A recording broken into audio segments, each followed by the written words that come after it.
será sobre métodos anticonceptivos, como les había dejado la semana pasada en el grupo para que vayan revisando en caso tuvieran alguna duda o alguna pregunta que hacerme. Recuerden que si tienen alguna duda pueden dejarla en el chat o me pueden decir a mí, no hay ningún problema.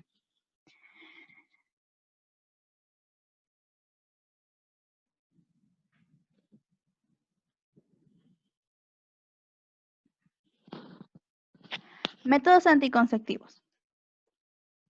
Un anticonceptivo es cuando hablamos sobre anticoncepción o es cualquier método, medicamento o cualquier dispositivo que se usa sobre todo para prevenir embarazos. Las mujeres pueden elegir entre muchos tipos diferentes de anticonceptivos. Algunos van a funcionar mejor que otros, sobre todo para la prevención del embarazo. El tipo de anticonceptivo que se use va a depender mucho de la salud del usuario, el deseo de cuántos hijos quiere tener ahora o en el futuro, o la necesidad de prevenir infecciones de transmisión sexual. La semana antepasada vimos el tema sobre infecciones de transmisión sexual. ¿Ustedes se acuerdan más o menos cuáles eran las infecciones de transmisión sexual de las que hablamos? ¿Se acuerdan del que sea una? ¿De cuáles hemos hablado?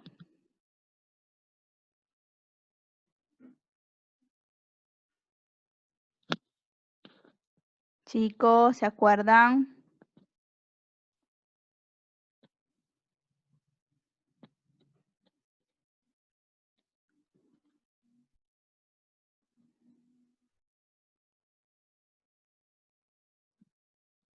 De la sífilis, muy bien. ¿De qué otra infección de transmisión sexual hemos hablado la semana antepasada?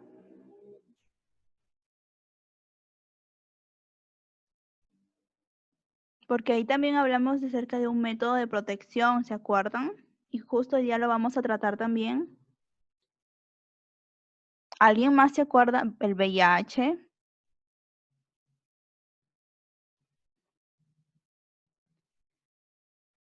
El VIH, ¿qué más? ¿Alguien se acuerda otro método?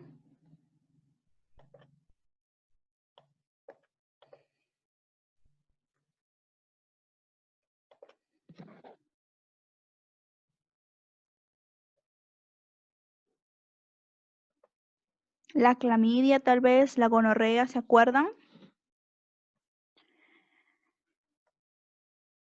Para poder prescribir o poder elegir los diversos métodos que hay, existe una serie de características que uno tiene que tener en cuenta. Por ejemplo, la eficacia.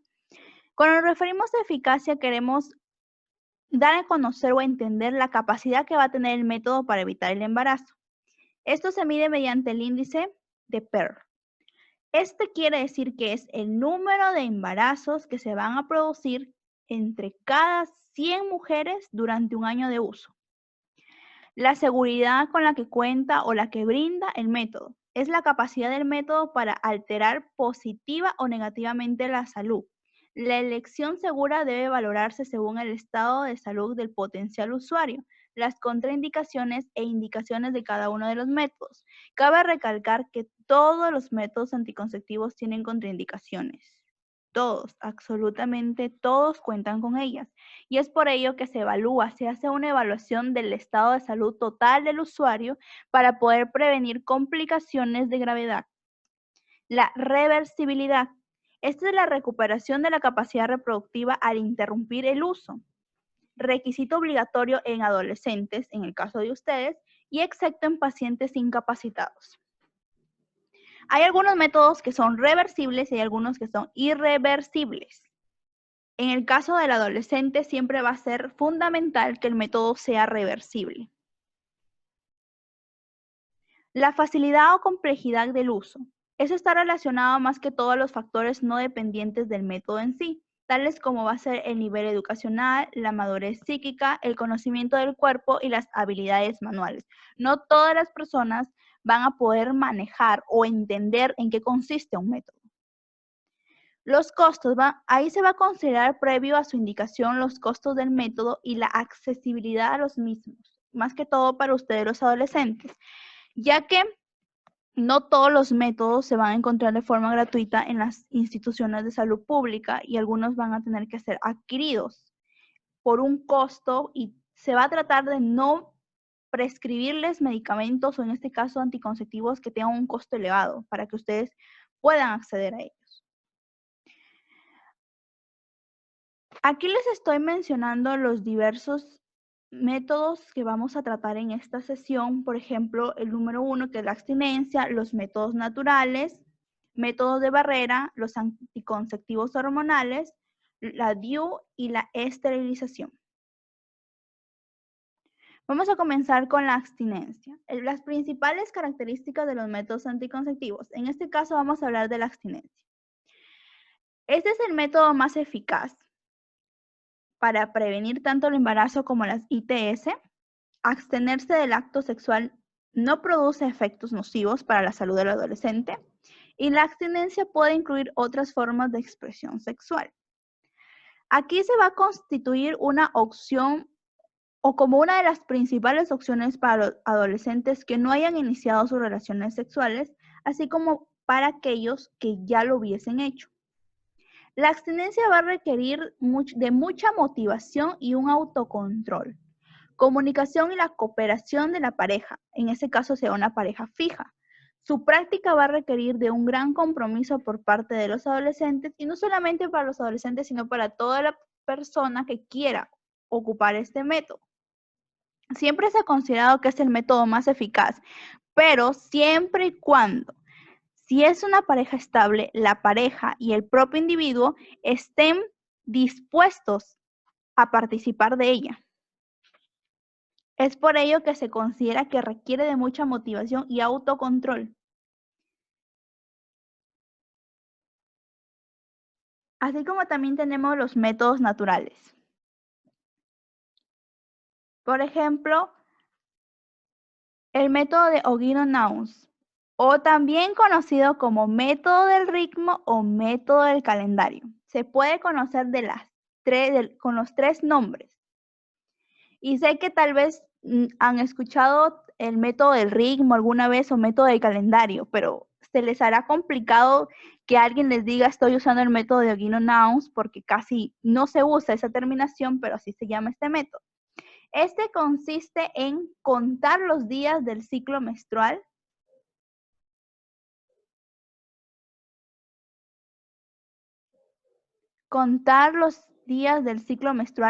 para evitar o en algunos casos lograr que se produzca un embarazo. Este sí es el menos eficaz de los métodos, en este caso de planificación natural, y más que todo no debería ser utilizado para evitar un embarazo si es que existe cualquier otra opción posible. ¿Por qué es el menos eficaz? En la adolescencia, mayormente se comienza a dar la regulación de los ciclos menstruales en las mujeres. Así que la mayoría de adolescentes son ciclos irregulares. Y este justamente trata en contar los días del ciclo menstrual. Y no hay una seguridad o no hay algo que te manifieste que contar y llegar a la mitad hacer coincidir el día de tu ovulación va a ser continua todos los meses, porque simplemente estás pasando por ciclos irregulares. Es allí donde radica la poca efectividad y el mayor riesgo en usar este método. Por eso no se recomienda. Si es que puedes hacer uso de otro método, se te recomienda el otro método en comparación con este, más que todo por la edad en la que están. Y no solamente a los adolescentes, hay mujeres de más de 25 años que todavía mantienen sus ciclos irregulares y es por ello que este método no se les indica a ellos o no se les prescribe, sobre todo para no ponerlos en riesgo. También existe otro método conocido como la temperatura basal. Hay que recordar que la fertilidad viene determinada por cambios en la temperatura basal corporal. Una mujer se sabrá dar cuenta que cuando llega a su ciclo menstrual va a sentir mayor temperatura, va a sentir algo de calor porque su propio organismo hace que su temperatura basal aumente y esto se produce mayormente durante la ovulación. Es por ello que este método va a consistir en recoger en tablas la temperatura corporal a lo largo del ciclo menstrual. Como sabemos, el ciclo menstrual dura de 30 a 32 días, lo normal. Y de este modo va a vertir un pico de temperatura producido por la ovulación. Justo cuando se realiza la ovulación, la temperatura basal va a estar más elevada de los 37 grados centígrados. Va a llegar a los 37.5 y se va a mantener durante la ovulación. Y es allí donde se da o se le recomienda que evite las relaciones sexuales. También puede haber un descenso ligeramente de la temperatura y va a aumentar uno o dos días después de la ovulación. De ahí tenemos el método Billings o del fluido cervical. Este es un método que se basa más en la observación y el autoexamen que realiza la mujer a su propio flujo. El flujo de la mujer no siempre va a ser igual, sino que va a cambiar tanto en cantidad, en consistencia en el transcurso del ciclo, volviéndose más abundante, líquido, transparente y alino, es decir, filamentoso, en los días próximos a la ovulación, por lo que la pareja va a tener que evitar tener relaciones cuando esas características se presenten. Hay mujeres que lo usan, que realizan la observación y el estudio de su flujo menstrual, de su flujo, no del sangrado, sino de su flujo. El flujo no tiene color, el fluido cervical no tiene color, es blanquecino, eso sí que sale más abundante, más hialino, es decir, es más, ¿cómo les puedo decir? Como la yema del huevo, ese color, pero al momento de que la mujer entre en contacto con sus dedos se vuelve más gomoso y cuando lo separa tiende a hacerse pequeñas rajaduras en el moco y se da cuenta que está ovulando.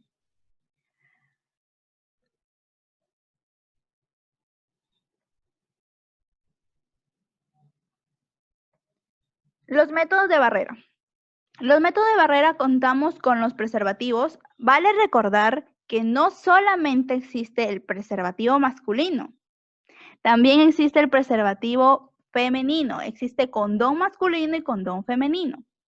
Los preservativos masculinos son vainas finas que en este caso van a recubrir el pene. Estos están hechos de látex. Y únicamente los que están hechos de látex son los que ofrecen protección frente a todas las infecciones de transmisión sexual. Es por ello que cuando vimos el tema de infecciones de transmisión sexual, hablamos sobre el condón, que el condón prevenía absolutamente todas las infecciones de transmisión sexual. El preservativo femenino también consiste en una bolsa. En este caso, esta cuenta con dos anillos, una al interior y otra al exterior.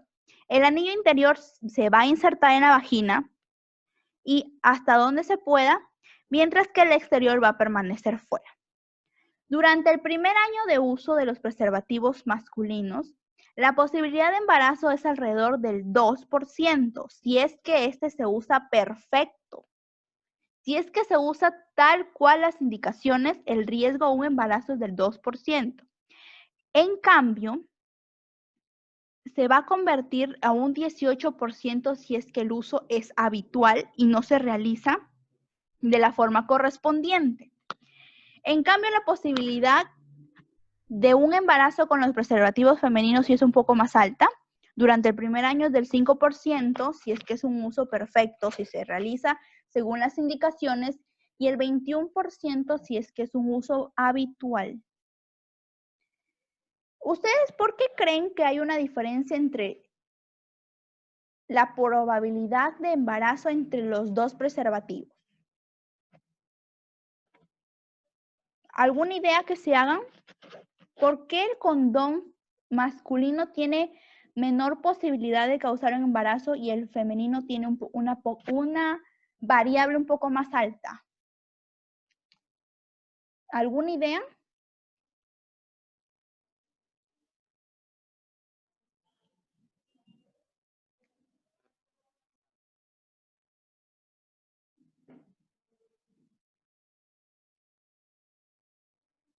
¿Alguna idea que se hagan?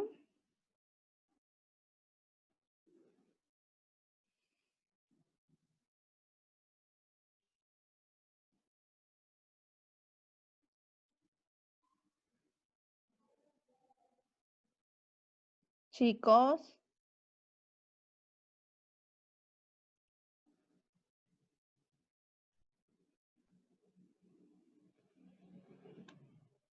no, ninguna idea. Algo que se les venga a la mente, no sé.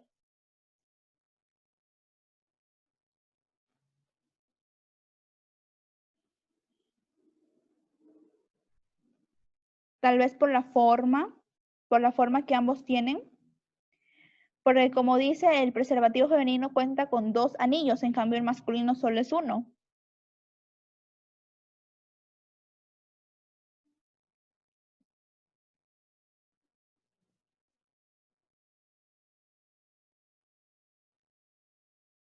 ¿No tienen alguna duda sobre esto? Ya les he dicho que me pueden escribir al chat que está acá.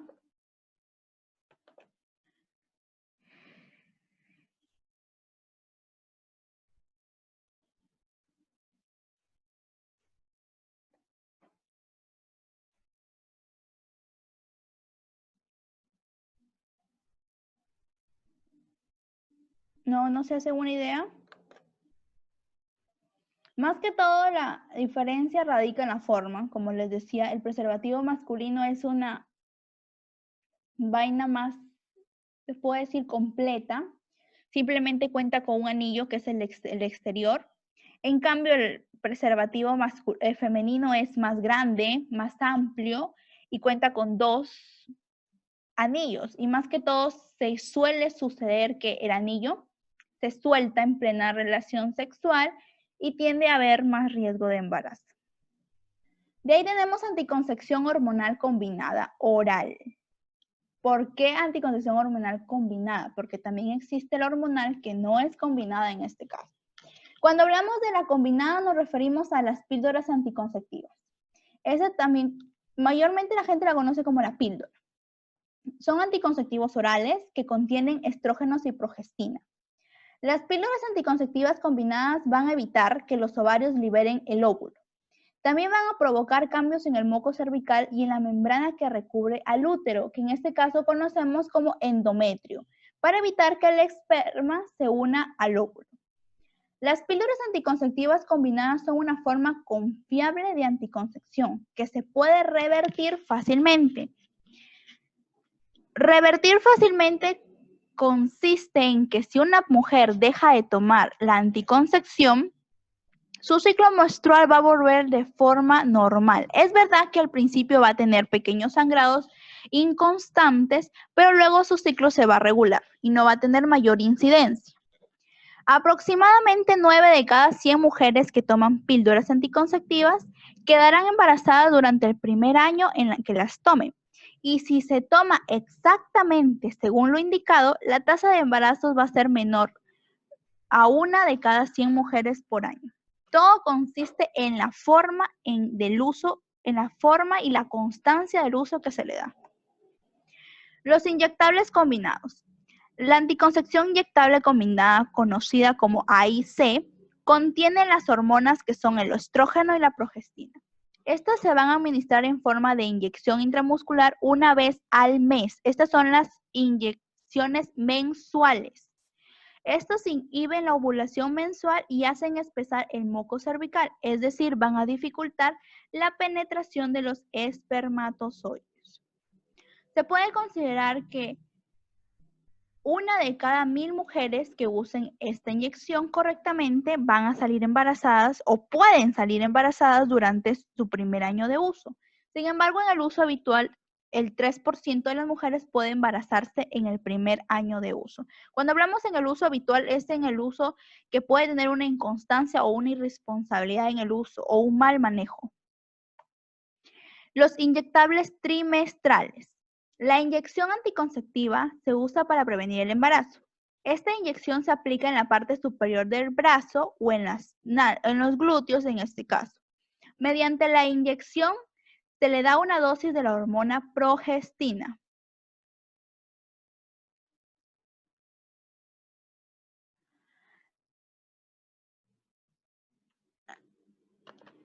La progestina va a prevenir el embarazo de las siguientes maneras.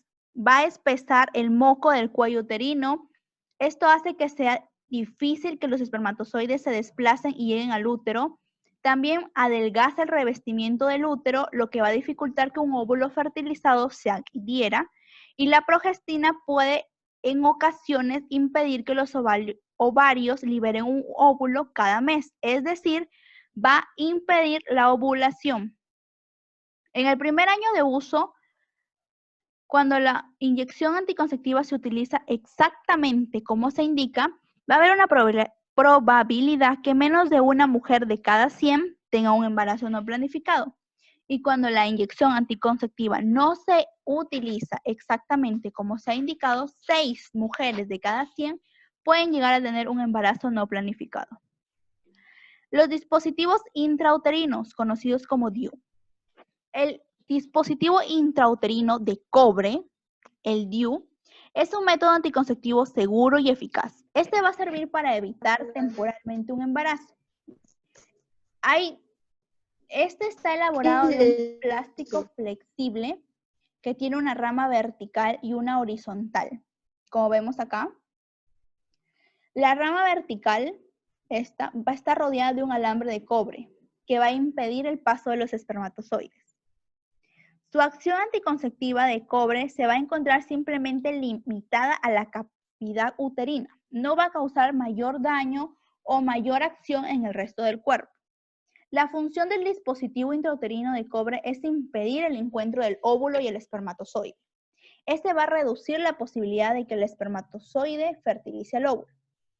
El DIU va a indicar que se ingresa en la cavidad uterina. Ese no es una ampolla, no es un inyectable. Este va a permanecer durante todo el tiempo que esté haciendo acción dentro del útero, en la cavidad uterina.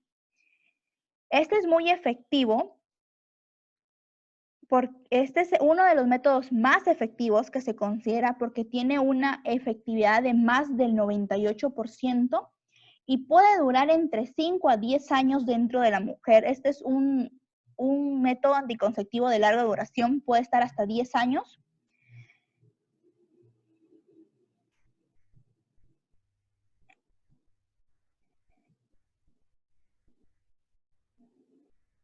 Y también es muy recomendado para las mujeres nulíparas, es decir, que no han tenido ningún hijo hasta el momento y que están conscientes de que no quieren una maternidad a corto plazo.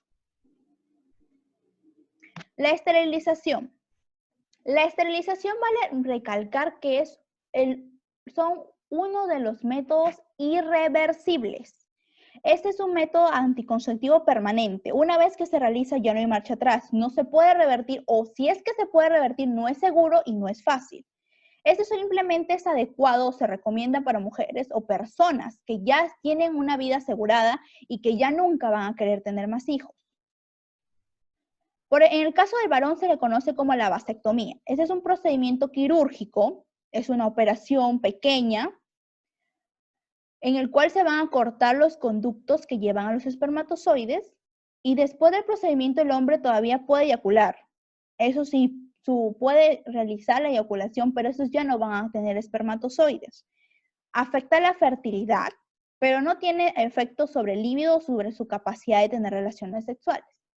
La ligadura torácica, o como la ligadura de trompa que le conocen, es una cirugía para cerrar las trompas de falopio en una mujer. Y como sabemos, las trompas de falopio conectan los ovarios con el útero. Una mujer que se somete a esa cirugía ya no podrá quedar en embarazo. Y la ligadura de trompa se considera una forma de planificación familiar permanente. No se recomienda como método a corto plazo o reversible.